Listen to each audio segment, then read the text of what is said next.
অধ্যায় ২১ শুরু।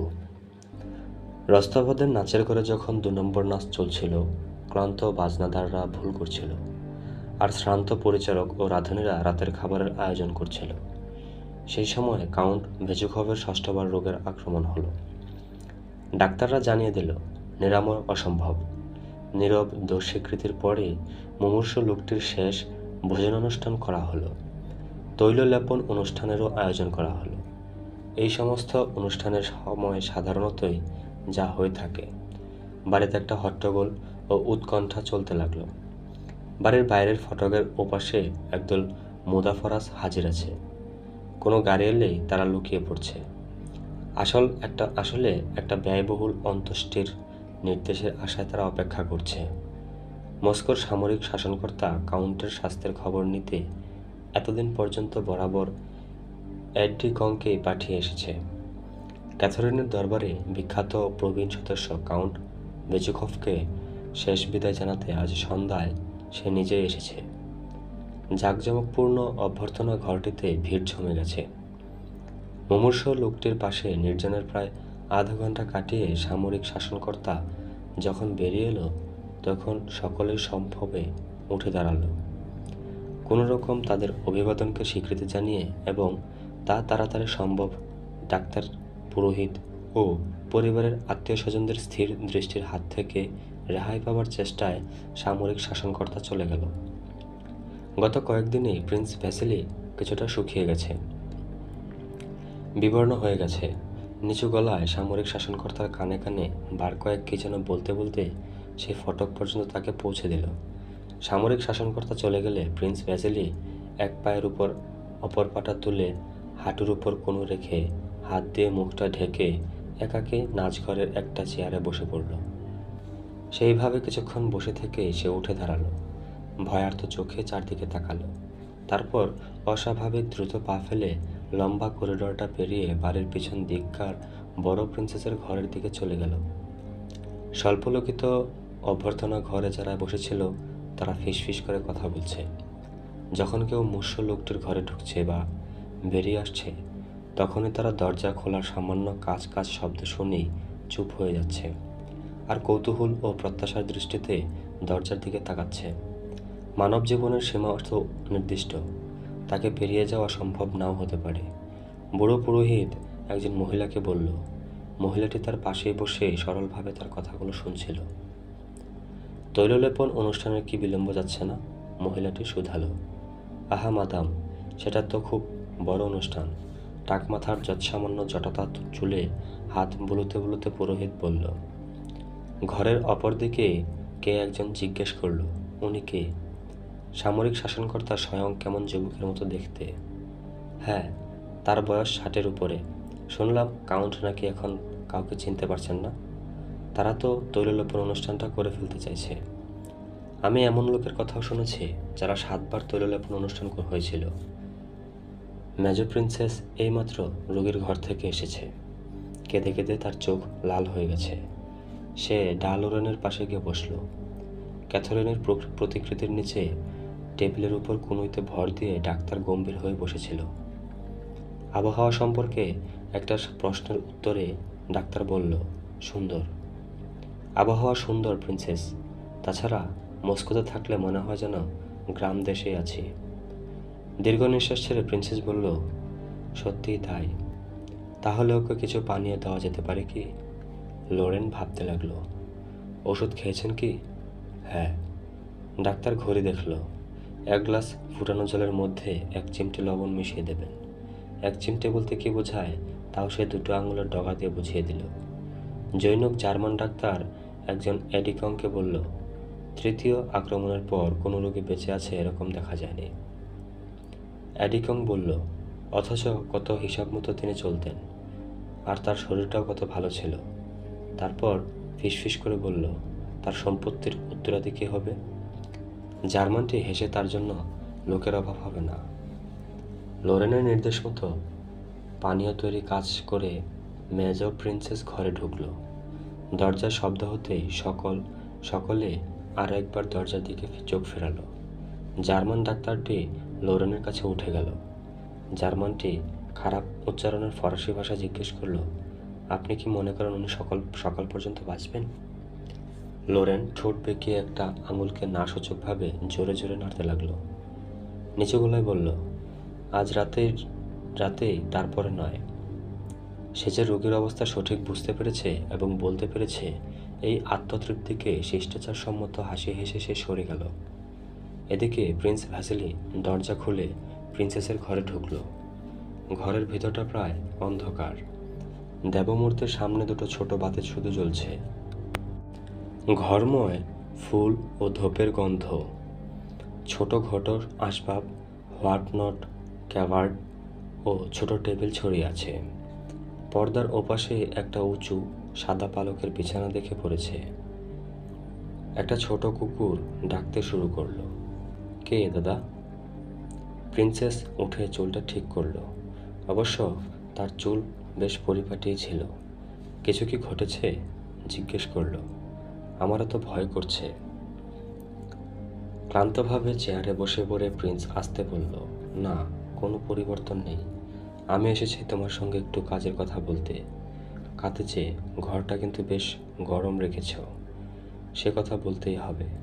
আরে বসো, একটু কথা বলা যাক। মুখের কঠোর ভাবের কোনো পরিবর্তন না করেই প্রিন্সেস বলল, আমি ভাবলাম বুঝি কিছু একটা ঘটেছে। একটু ঘুমোতে চেষ্টা করলাম, কিন্তু পারলাম না। প্রিন্সেসের হাতটা ধরে অভ্যাস মতো সেটাকে নিচের দিকে বেঁকিয়ে প্রিন্স ভ্যাসেলি বলল, তাহলে বোন? এই তাহলের অর্থ যে দুজনে ভালো বুঝে সেটা বেশ পরিষ্কার বোঝা গেল। প্রিন্সেসের শরীর বেশ খাড়া ও শক্ত, পায়ের তুলনায় অস্বাভাবিক রকমের লম্বা। সে প্রিন্স ভ্যাসেলির দিকে সোজাসুজি তাকালো। ভাষা ধূসর চোখে আবেগের কোনো চিহ্ন নেই। তারপর মাথাটা নেড়ে একটা দীর্ঘ শ্বাস ফেলে দেবমূর্তির দিকে তাকালো। এটা দুঃখ ও ভক্তির লক্ষণ হতে পারে। আমার ক্লান্তি ও আসন্ন বিশ্রামের আশার লক্ষণও হতে পারে। প্রিন্স ভ্যাসেলি এটাকে ক্লান্তির লক্ষণ বলেই মনে করল। বলল, আর আমি? আমার পক্ষে কি ব্যাপারটা সহজ বলে মনে করো? ডাকো, গাড়ির ঘোড়ার মতো আমিও ক্লান্তিতে ভেঙে পড়েছি। তবু তোমার সঙ্গে কিছু কথা বলতেই হবে, কাঁতেছে, খুব গুরুতর কথা। সরু হাড় বের করা হাতে ছোট কুকুরটাকে কোলের উপর ধরে প্রিন্সেস সাগ্রহে প্রিন্স ভ্যাসেলের মুখের দিকে তাকালো। সে স্থির করে ফেলেছে যে প্রথমে কথা বলবে না, তাতে যদি দরকার হয় হয়তো সকাল পর্যন্ত ও অপেক্ষা করে থাকবে। মনে মনে কিছুটা লড়াই করে প্রিন্স ভ্যাসেলি এবার আসল কথা এলো। আমার প্রিয় প্রিন্সেস ও বোন ক্যাথরিন স্যামনভনা, কি জানো, এরকম একটা মুহূর্তে সব কিছুই অবশ্যই ভাবতে হবে। ভবিষ্যতের কথা, তোমাদের সকলেরই কথা, সবই ভাবতে হবে। তুমি তো জানো, তোমাদের আমি নিজের ছেলেমেয়েদের মতোই ভালোবাসি। প্রিন্সেস একইভাবে তার দিকে তাকিয়ে রইল, একটুও নড়াচড়া করল না। তার দিকে না তাকিয়ে হোট টেবিলটাকে একটু সরিয়ে দিয়ে প্রিন্স ভ্যাসেলি বলতে লাগলো, তারপর আমার নিজের পরিবারের কথা অবশ্যই ভাবতে হবে। তুমি তো জানো কাঁতেছে, তোমরা 3 বোন, মামতভ ও আমার স্ত্রী আমার ওই কাউন্টের একমাত্র প্রত্যক্ষ উত্তরাধিকারী। আমি জানি এসব বিষয় নিয়ে এখন কথা বলা বা চিন্তা করা যে তোমার পক্ষে কত কঠিন, তা আমি জানি। আমার পক্ষেও কাজটা সহজ নয়। কিন্তু বোন, আমার বয়স তো 60 হতে চলল। আমাকে তো সব কিছুর জন্যই তৈরি থাকতে হবে। তুমি কি জানো, আমি পিয়েরকেও ডেকে পাঠিয়েছি। কাউন্ট তার ছবিটার দিকে তাকিয়ে নিশ্চয়ই চাইবেন যে তাকেও ডাকা হোক। প্রিন্স ভ্যাসেলি জিজ্ঞাসু দৃষ্টিতে প্রিন্সেসের দিকে তাকালো, কিন্তু সে তার কথাগুলো চিন্তা করছে না, শুধুই তাকিয়ে আছে তা বুঝতে পারল না। প্রিন্সেস জবাব দিল, দেখো দাদা, ঈশ্বরের কাছে আমি শুধু একটি প্রার্থনাই করেছি, তিনি যেন ওকে করুণা করেন, ওর মহান আত্মা যেন শান্তিতে এই পৃথিবী ছেড়ে যায়। হ্যাঁ হ্যাঁ, সে তো নিশ্চয়ই। ধৈর্য হারিয়ে তার কথায় বাধা দিয়ে প্রিন্স ভ্যাসেলি বলে উঠল। টাক মাথাটা ঘষতে ঘষতে যে ছোট টেবিলটাকে সরিয়ে দিয়েছিল, বেশ রাগের সঙ্গে সেটাকেই আবার কাছে টেনে আনলো। কিন্তু অল্প কথায় ব্যাপারটা এই, তুমি নিজেও জানো যে গত শীতের সময় কাউন্ট একটা উইল করে তার সম্পত্তির প্রত্যক্ষ উত্তরাধিকার আমাদের না দিয়ে গেছেন পিয়েরকে। প্রিন্সেস শান্তভাবে জবাব দিল, উইল তিনি অনেক করেছেন, কিন্তু পিয়েরকে তিনি সম্পত্তি দিতে পারেন না। পিয়ের তার অবৈধ সন্তান। ছোট টেবিলটাকে আঁকড়ে ধরে আরও উত্তেজিতভাবে প্রিন্স ভ্যাসিলি হঠাৎ দ্রুত লয়ে বলতে লাগলো, কিন্তু বোনটি, সম্রাটের কাছে যদি এমন একটা চিঠি লেখা হয়ে থাকে যাকে কাউন্ট পিয়েরকে বৈধ সন্তান হিসেবে স্বীকৃতির আবেদন জানিয়েছেন, কাউন্টের রাজসেবার কথা বিবেচনা করে সে অনুরোধ যে মঞ্জুর হতে পারে তা কি বুঝতে পারছো?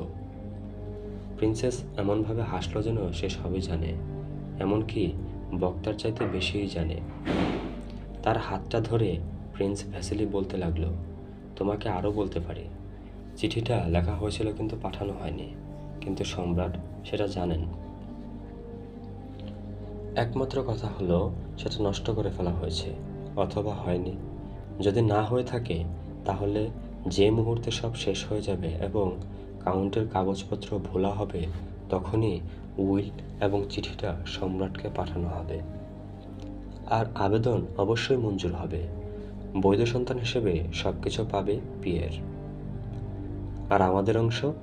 ব্যঙ্গের হাসি হেসে প্রিন্সেস এমনভাবে প্রশ্নটা করলো যেন সেটা ছাড়াও আরও অনেক কিছু ঘটতে পারে। হায় কাঁতেছে, এটা যে দিনের বেলার মতোই পরিষ্কার। সেই হবে সব কিছুর আইনসঙ্গত উত্তরাধিকারী, আর তোমরা কিছুই পাবে না।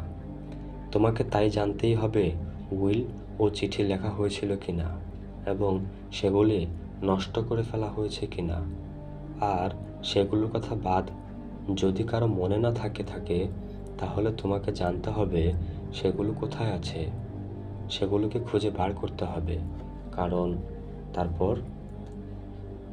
ব্যঙ্গের হাসির সঙ্গে প্রিন্সেস তার কথায় বাধা দিল, কিন্তু তার চোখের ভাব একটুও বদলালো না। আমি স্ত্রীলোক আর তুমি মনে করো আমরা সব মূর্খ, কিন্তু আমি এইটুকু জানি অবৈধ সন্তান সম্পত্তির উত্তরাধিকারী হতে পারে না। জারজ। শেষের কথাটা যোগ করে সে যেন বোঝাতে চাইল যে এই অনুদিত শব্দটা প্রিন্স ভ্যাসিলির বক্তব্যের অসারতাকে ভালোভাবেই প্রমাণ করে দেবে। সত্যি নাকি কাঁতেছে? তুমি বুঝতেই পারছো? তোমার এত বুদ্ধি, অথচ এটা কেন বুঝতে পারছো না যে পিয়েরকে বৈধ সন্তান হিসেবে স্বীকৃতির অনুরোধ জানিয়ে কাউন্ট যদি সম্রাটকে চিঠি লিখে থাকেন, তাহলে পিয়ের আর পিয়ের থাকবে না, সে হবে কাউন্ট বেজুখভ, আর উইল অনুসারে সেই তখন হবে সব কিছুর উত্তরাধিকারী। আর সেই উইল আর চিঠি যদি নষ্ট করে ফেলা না হয়, তাহলে কর্তব্যপরায়ণা হবার সান্ত্বনা ও তার ফলাফল ছাড়া তোমাদের আর কিছুই থাকবে না। এটা একেবারে নিশ্চিত। আমি জানি উইল করা হয়েছিল, কিন্তু আরও জানি যে সে উইল অসিদ্ধ। আর তুমি দাদা হয়ে আমাকে একটা বুদ্ধ বলে ভাবো। প্রিন্সেস বেশ জোর দিয়ে বলল। অধৈর্য হয়ে প্রিন্স ভ্যাসিলি বলতে শুরু করলো, প্রিন্সেসের ক্যাথারিন সেমেনভনা, আমি তোমার সঙ্গে ঝগড়া করতে আসিনি। একজন আত্মীয়া, সত্যিকারের ভালো আত্মীয়ার সঙ্গে তার স্বার্থ নিয়ে কথা বলতে এসেছি। আর এই দশমবারের মতো তোমাকে বলছি, সম্রাটের কাছে লেখা চিঠি আর পিয়েরের অনুকূলে তৈরি সেই উইল যদি কাউন্টের কাগজপত্রের মধ্যে পাওয়া যায়, তাহলে তুমি ও তোমার বোনরা কেউই উত্তরাধিকারিণী নও। যদি আমার কথা বিশ্বাস না করো, একজন বিশেষজ্ঞের কথা বিশ্বাস করো। এইমাত্র আমি দমিত্রি অনুফ্রি, পারিবারিক সলিসিটরের সঙ্গে কথা বলে এসেছি। তিনিও ওই একই কথা বলেছেন। এই কথা শুনে প্রিন্সেসের মনের ভাব হঠাৎ বদলে গেল। পাতলা ঠোঁট দুটি সাদা হয়ে গেল, আর চোখের কোণে পরিবর্তন না হলেও কথা বলতে গিয়ে তার গলার স্বর এমনভাবে বদলে গেল যে সে নিজেও তা আশা করেনি। সে বলল, সে তো খুব ভালো হবে। আমি কখনো কিছু চাইনি, আর এখনো চাই না। কোল থেকে কুকুরটাকে নামিয়ে দিয়ে সে পোশাক পাট করতে লাগলো। আর এই হলো কৃতজ্ঞতা। যারা তার জন্য এত ত্যাগ স্বীকার করেছে, এই তাদের স্বীকৃতি। প্রিন্সেস চিৎকার করে বলল, এ তো চমৎকার, খুব ভালো। আমি কিছুই চাই না প্রিন্স। ঠিক, কিন্তু তুমি তো একা নও, তোমার বোনরা আছে, প্রিন্স ভ্যাসেলি বলল। কিন্তু প্রিন্সেস তার কথায় কান দিল না। হ্যাঁ, অনেক আগেই আমি এসব জানতাম, কিন্তু ভুলে গিয়েছিলাম। আমি জানতাম নীচতা, প্রবঞ্চনা, ঈর্ষা, ষড়যন্ত্র আর অকৃতজ্ঞতা, জঘন্যতম অকৃতজ্ঞতা ছাড়া এই বাড়িতে আর কিছুই আমি আশা করতে পারি না। প্রিন্স, উইল কোথায় আছে তা তুমি জানো কি না? প্রিন্স ভ্যাসেলি তবু জিজ্ঞেস করলো। তার গাল দুটো আগের চাইতে বেশি কুঁচকে যাচ্ছে। হ্যাঁ, সত্যি আমি বোকা ছিলাম। আমি মানুষকে বিশ্বাস করতাম, ভালোবাসতাম, নিজেকে বিলিয়ে দিতাম। কিন্তু যারা নীচ, যারা পাপী, তাদেরই জয় হয়। আমি জানি কে ষড়যন্ত্র চালাচ্ছে। প্রিন্সেস উঠতে যাচ্ছিল, প্রিন্স তাকে হাত ধরে থামালো। প্রিন্সেসের দিকে এমন অবস্থা যে গোটা মানবজাতির উপরে সে বিশ্বাস হারিয়ে ফেলেছে। ক্ষুব্ধ চোখে সে সঙ্গীর দিকে তাকালো। এখনো সময় আছে বোন, তোমাকে মনে রাখতে হবে কাতেচে যে এসবই করা হয়েছিল না ভেবে চিনতে। একটা রাগের মুহূর্তে, রোগের মধ্যে, আর তারপরে আর কিছুই মনে ছিল না। এখন আমাদের কর্তব্য এই ভুলকে সংশোধন করা, এই অন্যায় কাজ থেকে বিরত করে তার শেষের মুহূর্তগুলিকে শান্তিতে ভরে তোলা, যাতে এই অনুভূতি নিয়ে তাকে মরতে না হয় যে তাদেরই তিনি অসুখী করে রেখে যাচ্ছেন। যারা, প্রিন্সেস সুর মিলিয়ে বলল, যারা তার জন্য সব কিছু ত্যাগ করেছে, যদিও তিনি সে ত্যাগের মূল্য দেননি। না দাদা, আমি সর্বদা মনে রাখবো যে এই জগতে কারো কোনো পুরস্কারের প্রত্যাশা রাখা উচিত নয়। এ জগতে মর্যাদা বা ন্যায় বলে কিছু নেই। এ জগতে মানুষকে শুধু ধূর্ত, নিষ্ঠুর হতে হবে। শোনো শোনো, অবুঝ হও না। তোমার মহৎ হৃদয়কে আমি চিনি। না, তোমার পাপীর হৃদয়। তোমার হৃদয়কে আমি চিনি, প্রিন্স আবার বলল। তোমার বন্ধুত্বকে আমি মূল্য দিই, আর আশা করি যে আমার সম্পর্কেও তুমি সেই অভিমতি পোষণ করো।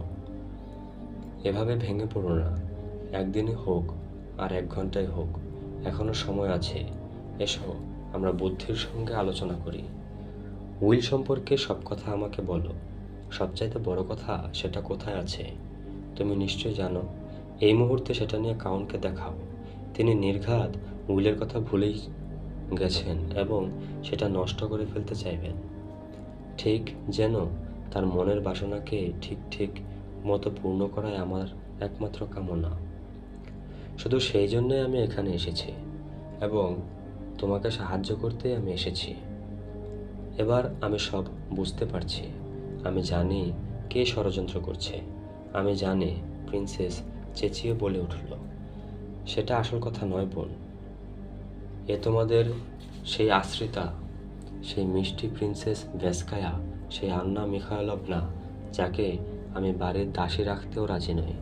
কুখ্যাত নিজ মেয়ে মানুষ। আমাদের এতটুকু সময় নষ্ট করা উচিত নয়। আমাকে কিছু বলো না। গত শীতের সময় মিষ্টি কথায় মন ভুলিয়ে সে এখানে এসেছিল। আমাদের সম্পর্কে, বিশেষ করে সোফিল সম্পর্কে এমন সব নিজ লজ্জাজনক কথা বলেছিল, সেসব কথা আমি মুখেও আনতে পারি না, যার ফলে কাউন্ট অসুস্থ হয়ে পড়েছিলেন। আরেক পক্ষকাল তিনি আমাদের সঙ্গে দেখা পর্যন্ত করেননি। আমি জানি তখনই তিনি নিজ ঘৃণ্য কাগজটা লিখেছিলেন, কিন্তু তখন আমি ভেবেছিলাম এটা অসিদ্ধ। আমাদের শেষ পর্যন্ত দেখতে হবে। আরও আগে কেন একথা আমাকে বলনি? তার প্রশ্নে কান্না দিয়ে প্রিন্সেস বলল, ওটা সেই কারুকার্য করা পোর্টফোলিওতে আছে যেটা তিনি তার বালিশের তলায় রাখেন। এবার বুঝতে পারছি। হ্যাঁ, আমার মনে যদি কোনো পাপ থাকে, মহাপাপ, সেটা ওই নিজ মেয়ে মানুষটার প্রতি তীব্র ঘৃণা। প্রিন্সেস প্রায় আর্তনাদ করে উঠল। এখন সে একেবারেই বদলে গেছে। কিসের জন্য সে মাকড়সার মতো এখানে এসেছিল? কিন্তু আমি তাকে দেখে নেব। সময় একদিন আসবেই। অধ্যায় 22। অভ্যর্থনা ঘরে প্রিন্সেসের ঘরে যখন এসব কথাবার্তা হচ্ছিল, সেই সময় একখানা গাড়ি, পিয়ের যাকে ডেকে পাঠানো হয়েছিল এবং আন্না মিখাইলভনা যে তার সঙ্গে যাওয়াটা দরকারি মনে করেছিল, এই দুজনকে নিয়ে কাউন্ট বেজুখভের বাড়ির উঠানে ঢুকলো। চাকাগুলো যখন জানালার নিচেকার খড়ের উপর দিয়ে আস্তে আস্তে ঘুরতে লাগলো, তখন আন্না মিখাইলভনা সান্ত্বনার কথা বলে সঙ্গীর দিকে মুখ ঘোরাতেই দেখল সে ঘুমিয়ে পড়েছে। মহিলাটি তাকে ডেকে তুলল। জেগে উঠে পিয়ের আন্না মিখাইলভনার পিছনে পিছন গাড়ি থেকে নামলো। আর তখনই তার মনে পড়ল যে এবার তাকে মুমূর্ষ বাবার সঙ্গে দেখা করতে হবে। সে লক্ষ্য করল সদর ফটকের পরিবর্তে তারা পিছনের দরজায় এসে দাঁড়িয়েছে। সে যখন গাড়ির পাদানি থেকে নামছে, সেই সময় কারিগরের মতো দেখতে দুটি লোক ফটক থেকে ছুটে গিয়ে বাড়ির দুদিককার ছায়ার আড়ালে লুকিয়ে পড়ল। একটুক্ষণ থেমে পিয়ের লক্ষ্য করল সেই ধরনের আরও কয়েকজন বাড়িটার দুদিকে ছায়ার আড়ালে লুকিয়ে আছে। কিন্তু তাদের দেখেও আন্না মিখাইলভনা বা পরিচারক বা কোচোয়ান কেউ তাদের দিকে নজর দিল না। দেখে তো ভালোই মনে হচ্ছে, এই কথা ভেবে পিয়ের মহিলাটিকে অনুসরণ করল। স্বল্পালোকিত পাথরের সিঁড়ি বেয়ে মহিলাটি দ্রুত পায়ে উপরে উঠতে লাগল।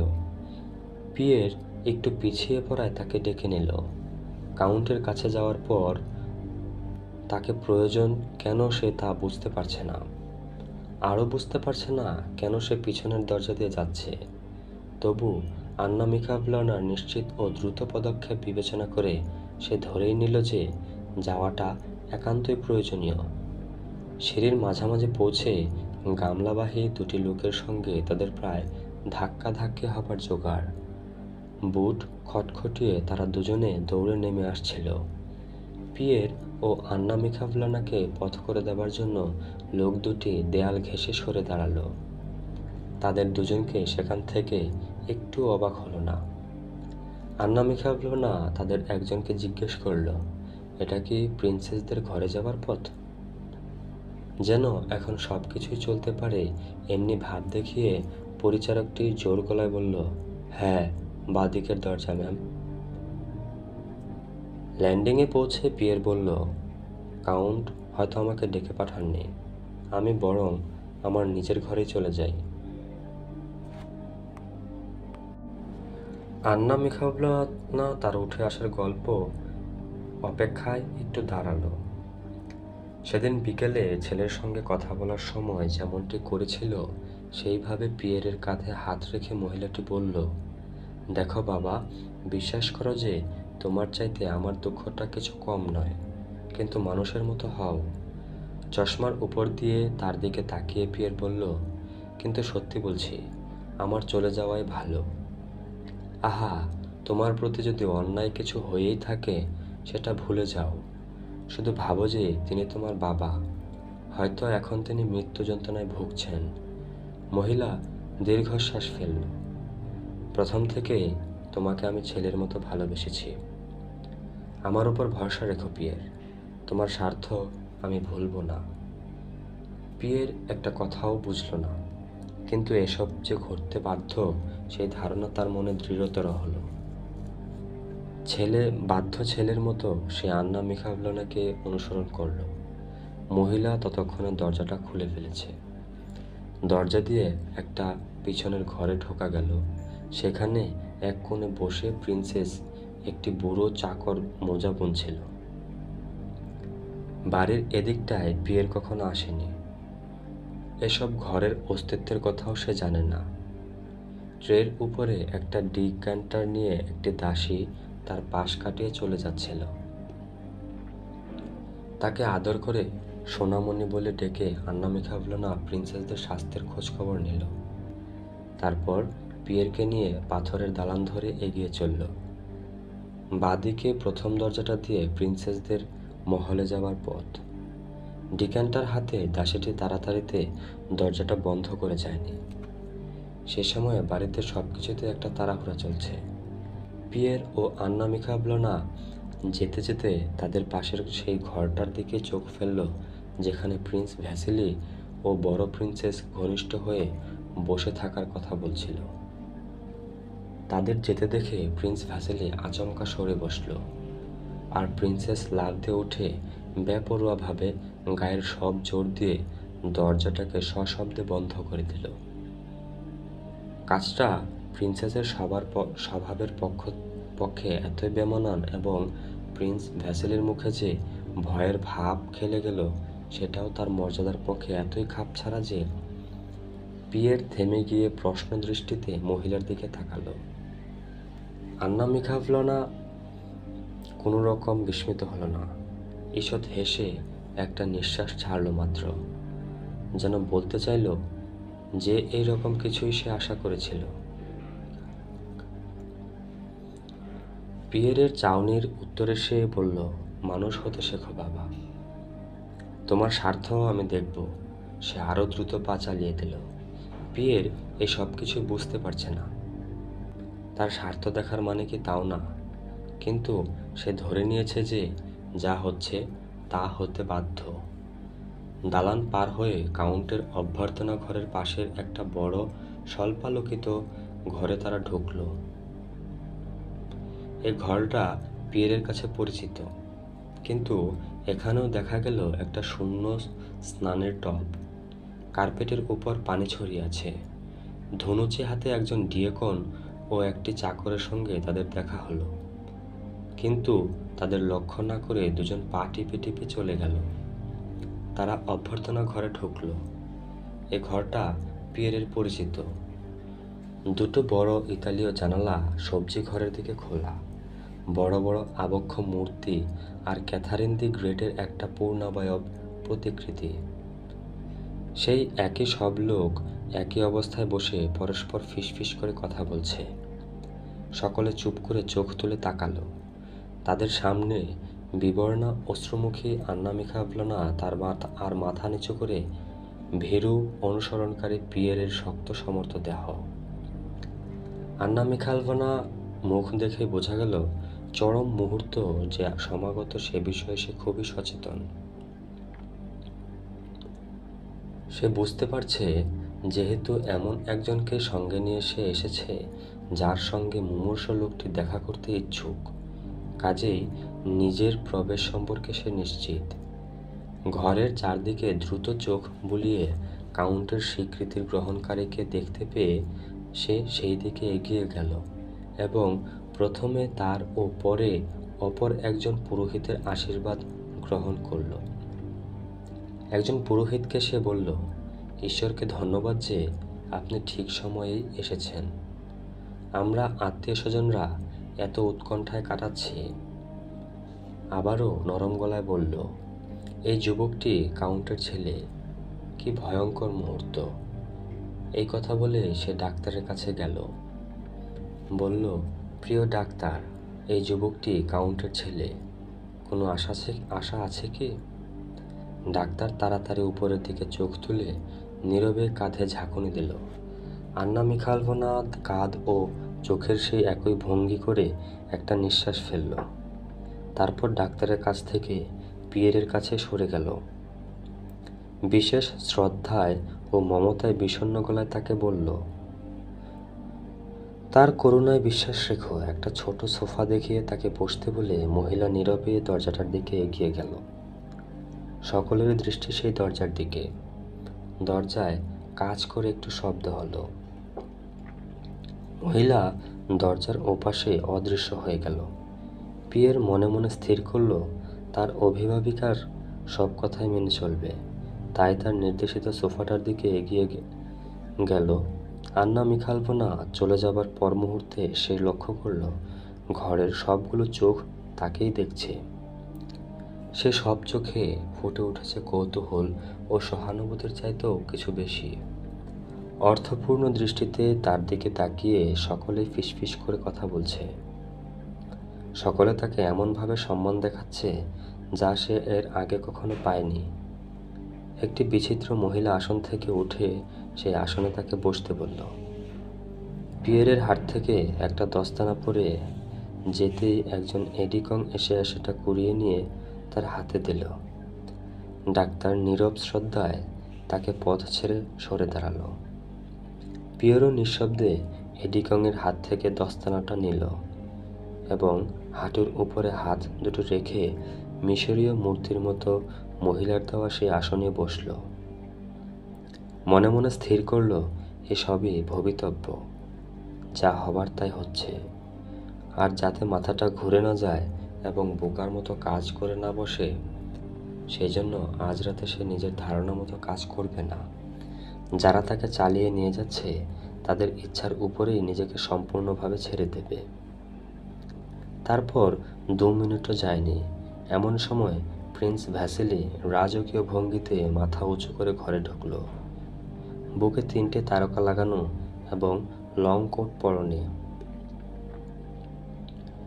সকালের তুলনায় অনেকটা শুকনো দেখাচ্ছে।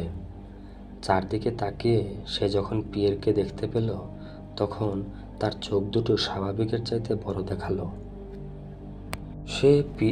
সে পিয়েরের কাছে এগিয়ে গিয়ে তার হাতটা ধরল। এ কাজ সে কখনো করে না এবং হাতটা শক্ত কিনা বুঝবার জন্য হাতটাকে নিচের দিকে টেনে নিল। সাহস, সাহস চাই বন্ধু। তিনি তোমার সঙ্গে দেখা করতে চেয়েছেন। খুব ভালো কথা।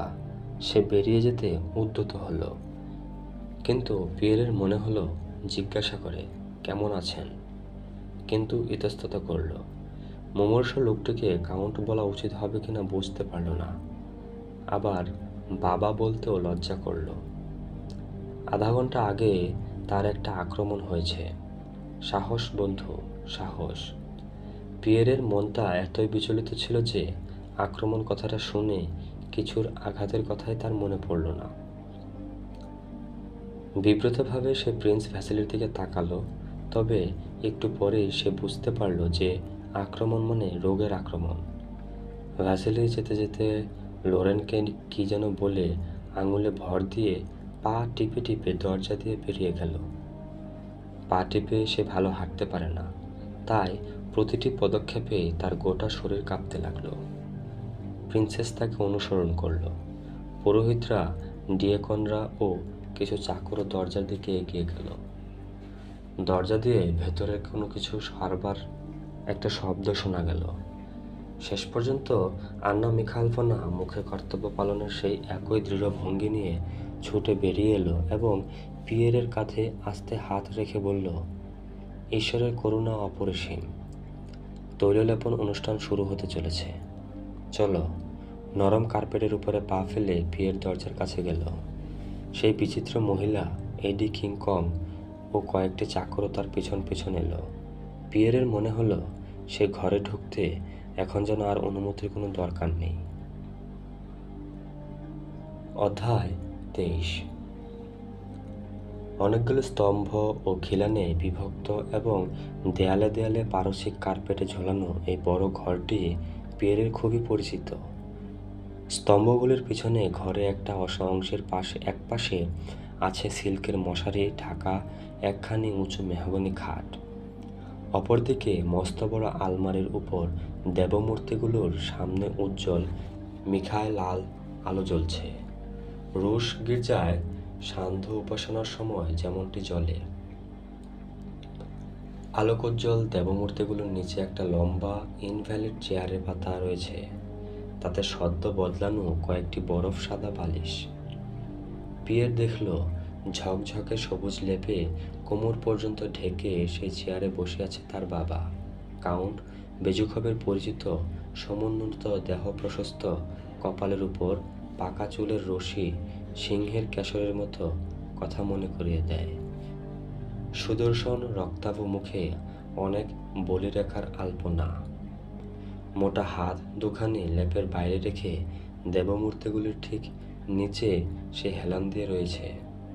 তার ডান হাতের পাতায় তর্জনী ও বৃদ্ধার মাঝখানে একটি জ্বলন্ত মোমবাতি রেখে একটি চাকর চেয়ারের পিছন থেকে ঝুঁকে মোমবাতিটিকে ঠিক মতোভাবে ধরে আছে।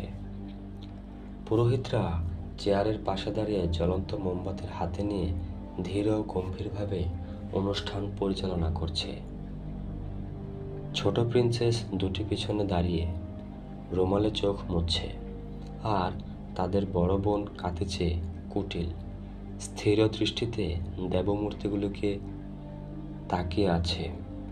মুখে একটি ভীরু বিষণ্ণ ক্ষমাসুন্দর ভাব ফুটিয়ে আন্না মিখাইলভনা দরজাটার কাছে সেই বিচিত্র মহিলার পাশে দাঁড়িয়ে আছে। প্রিন্স ভ্যাসিলি বা হাতে একটা জ্বলন্ত মোমবাতি নিয়ে দরজার সামনে ইনভ্যালিড চেয়ারটার কাছে একটা ভেলভেট মোড়া চেয়ারে ভর দিয়ে দাঁড়িয়ে আছে, আর ডান হাতে যতবার কুশ চিহ্ন আঁকছে ততবারই উপরের দিকে চোখ তুলে কপালটা স্পর্শ করছে। সারা মুখে ফুটে উঠেছে ঈশ্বরের কাছে আত্মসমর্পণের একটা বিনীত ভাব, যেন সে বলতে চাইছে, এসব মনোভাব যদি তুমি বুঝতে পারো তো তোমার কপাল মন্দ। তার পিছনে দাঁড়িয়ে আছে এডি কিংকং, ডাক্তার ও চাকররা। গির্জার মতোই এখানেও স্ত্রী ও পুরুষরা আলাদা আলাদা দাঁড়িয়েছে। সকলেই নীরবে ক্রুশ চিহ্ন আঁকছে। শুধু শোনা যাচ্ছে গির্জার অনুষ্ঠান, গম্ভীর অনুচ্চ প্রার্থনা আর দীর্ঘশ্বাস ও পায়ের খসখস শব্দ। আন্না মিখাইলভনা মেঝেটা পেরিয়ে পিয়েরের কাছে গিয়ে তার হাতে একটা মোমবাতি দিল। সেটাকে জ্বালিয়ে সেও মোমবাতি ধরা হাতেই ক্রুশ চিহ্ন আঁকতে লাগলো। গোলাপি গাল হাসি খুশি ছোট প্রিন্সেস সোফি তার দিকে তাকিয়ে আছে। মেয়েটি হেসে রুমালে মুখ ঢাকল। কিছুক্ষণ ঢেকে রাখার পর আবার মুখ তুলে পিয়েরকে দেখে হাসতে লাগলো। সে যেন না হেসে তার দিকে তাকাতেই পারছে না, আবার না তাকিয়েও পারছে না। তাই লোভ সংবরণ করার জন্য নিঃশব্দে একটা স্তম্ভের পাশে সরে গেল। অনুষ্ঠান চলার মাঝপথেই পুরোহিতদের গলা হঠাৎ থেমে গেল। নিজেদের মধ্যে কি যেন বলাবলি করলো, আর যে বুড়ো চাকরটি কাউন্টের হাত ধরেছিল সে উঠে গিয়ে মহিলাদের যেন কি বলল। আন্না মিখাইলভনা এগিয়ে গিয়ে মুমূর্ষু লোকটির উপরে ঝুঁকে পড়ে মুখ ফিরিয়েই লোরেনকে ইশারায় ডাকল। ফরাসি ডাক্তারটি হাতে মোমবাতি নেই। একটা স্তম্ভের গায়ে হেলান দিয়ে সে সসম দৃষ্টিতে তাকিয়ে আছে, যেন বোঝাতে চাইছে বিদেশি হলেও এসব অনুষ্ঠানের গুরুত্ব সে বোঝে এবং তার সমর্থনও করে। এবার সে নিঃশব্দে পা ফেলে রোগীর কাছে এগিয়ে গেল এবং সবুজ লেপের উপর থেকে খালি হাতটা তুলে ধরে তার নাড়ির হাত রেখে এক মুহূর্ত কি যেন ভাবল। রোগীকে কিছুক্ষণ পানীয় দেওয়া হলো। সকলের মধ্যে একটা উত্তেজনা দেখা গেল। তারপরেই সকলে যে যার জায়গায় চলে গেল। আবার অনুষ্ঠান শুরু হলো। এই বিরতির সময় পিয়ের লক্ষ্য করল প্রিন্স ভ্যাসিলি চেয়ারটা ছেড়ে দিয়েও মুমূর্ষ লোকটির কাছে না গিয়ে তাকে পাশ কাটিয়ে বড় প্রিন্সেসকে সঙ্গে নিয়ে ঘরের সেদিকটায় চলে গেল, যেখানে সিল্কের মশারিতে ঢাকা উঁচু খাটটা রয়েছে। বিছানার কাছ থেকে প্রিন্স ভ্যাসিলি ও প্রিন্সেস দুজনেই পিছনের দরজা দিয়ে বেরিয়ে গেল এবং অনুষ্ঠান শেষ হওয়ার আগেই পরপর ঘরে ঢুকলো, নিজ নিজ জায়গায় দাঁড়ালো। পিয়ের এই ঘটনাটার প্রতি অন্য সব ঘটনার চাইতে বেশি মনোযোগ দিল না। সে ধরে নিয়েছে যে এখানে এই সন্ধ্যায় যা কিছু ঘটছে সবই একান্ত প্রয়োজনীয়। পুরোহিতদের মন্ত্রোচ্চারণ শেষ হলো। তারা মুমূর্ষু লোকটির শুভকামনা করল। সে মানুষটি কিন্তু পূর্বপথে নির্জীব ও নিশ্চল হয়ে পড়ে রইল। চারপাশে সকলে নড়াচড়া শুরু করলো। পায়ের শব্দ ও ফিসফিস শব্দ শোনা গেল। সবচাইতে স্পষ্ট শোনা গেল আন্না মিখাইলভনার গলা। পিয়ের তাকে বলতে শুনল, ওকে অবশ্যই বিছানায় নিয়ে যেতে হবে। এখানে তো অসম্ভব যে ডাক্তার বা প্রিন্সেসরা আর চাকররা রোগীকে এমনভাবে ঘিরে ধরেছে যে পিয়ের এখন আর তার রক্তিমাভ হলুদ মুখ ও সাদা চুল দেখতে পাচ্ছে না। যদিও অন্য সব মুখের দিকে চোখ থাকলেও এতক্ষণ মুহূর্তে জন্য সে ওই মুখটার উপর থেকে তার দৃষ্টি সরায়নি। সকলের সতর্ক চলাফেরা সে দেখেই সে বুঝে নিল যে তারা মুমূর্ষ লোকটিকে ইনভ্যালিড চেয়ার থেকে তুলে অন্যত্র নিয়ে যাচ্ছে। সে শুনতে পেল একটি চাকর সভয়ে ফিসফিস করে বলে উঠল, আমার হাতটা ধরো, নইলে তুমি ওকে ফেলে দিবে। নিচ থেকে ধরো। এখানে অনেকের গলা শোনা গেল। বাহকদের ঘন ঘন নিঃশ্বাস ও দ্রুততর পায়ের শব্দ শোনা গেল। যাকে তারা বয়ে নিয়ে যাচ্ছে তার ওজনটা তাদের পক্ষে বড় বেশি ভারী। বাহকদের মধ্যে আন্না মিখাইলভনাও একজন। তাদের মাথা ও পিঠের ফাঁক দিয়ে মুহূর্তের জন্য মুমূর্ষু লোকটির উঁচু, মজবুত, খোলা বুক ও ঘাড় এবং কুঁকড়ানো সাদা চুলে ভরা সিংহ সদৃশ মাথাটা পিয়েরের দৃষ্টিগোচর হল। সেই মাথাটি, তার চওড়া ভুরু ও চোয়ালের হাড়, তার সুন্দর আকর্ষণীয় মুখ, তার নিরুত্তাপ বিষণ্ণ অথচ মহান ভঙ্গিমা কোনো কিছুর উপরেই আসন্ন মৃত্যুর ছায়া পড়েনি। 3 মাস আগে কাউন্ট যখন তাকে পিটার্সবুর্গে ডেকে পাঠিয়েছিল, তখন পিয়ের তাকে যেমনটি দেখেছিল সব তেমনই আছে, কিন্তু এখন বাহকদের অসমান পদক্ষেপের ফলে মাথাটি অসহায়ভাবে এপাশ ওপাশ দুলছে। অর্থহীন দৃষ্টি যেন শূন্যে নিবদ্ধ হয়ে আছে। উঁচু খাটটার পাশে কয়েক মিনিটে হইচই চলল। তারপরে বাহকরা ঘর থেকে চলে গেল। পিয়েরের হাতটা ছুঁয়ে আন্না মিখাইলভনা বলল, এসো। তার সঙ্গে পিয়েরের বিছানার কাছে গেল। সদ্য সমাপ্ত অনুষ্ঠানের উপযোগী রাজকীয় ভঙ্গিতে রোগীকে বিছানায় শুইয়ে দেওয়া হয়েছে। বালিশ দিয়ে মাথাটাকে উঁচু করে রাখা হয়েছে। হাত দুখানিকে সমানভাবে সিল্কের সবুজ ল্যাপটার উপর রেখে দেওয়া হয়েছে। পিয়ের যখন সামনের দিকে দাঁড়ালো, তখন কাউন্ট সোজা তার দিকে তাকালো, কিন্তু সে দৃষ্টির ভাষা তো কোনো মরণশীল মানুষের পক্ষে বোধগম্য নয়। হয় সে দৃষ্টি একান্তই অর্থহীন, চোখ আছে বলে কিছুই না কিছু দেখা মাত্র, অথবা সে দৃষ্টি বড় বেশি অর্থবহ। কি করবে বুঝতে না পেরে সে জিজ্ঞাসু দৃষ্টিতে মহিলাটির দিকে তাকালো। আন্না মিখাইলভনা তাড়াতাড়ি রোগীর হাতের দিকে তাকিয়ে এবং নিজের ঠোঁট নেড়ে ইশারায় তাকে বুঝিয়ে দিল যে চুমু খেতে হবে। পিয়ের সাবধানে এমনভাবে গলাটা বাড়ালো যাতে লেপটাকে স্পর্শ করতে না হয়। তারপর মহিলার নির্দেশের মতো কাউন্টের চওড়া হাড় মাংসল হাতের উপর উঠে ঠোঁট চেপে ধরল। কি কাউন্টের হাত, কি তার মুখের একটি পেশি কিছুই এতটুকু কাঁপল না। এবার কি করতে হবে জানবার জন্য পিয়ের আবার আন্না মিখাইলভনার দিকে তাকালো। মহিলা চোখের ইশারায় বিছানার পাশে একটা চেয়ার দেখিয়ে দিল।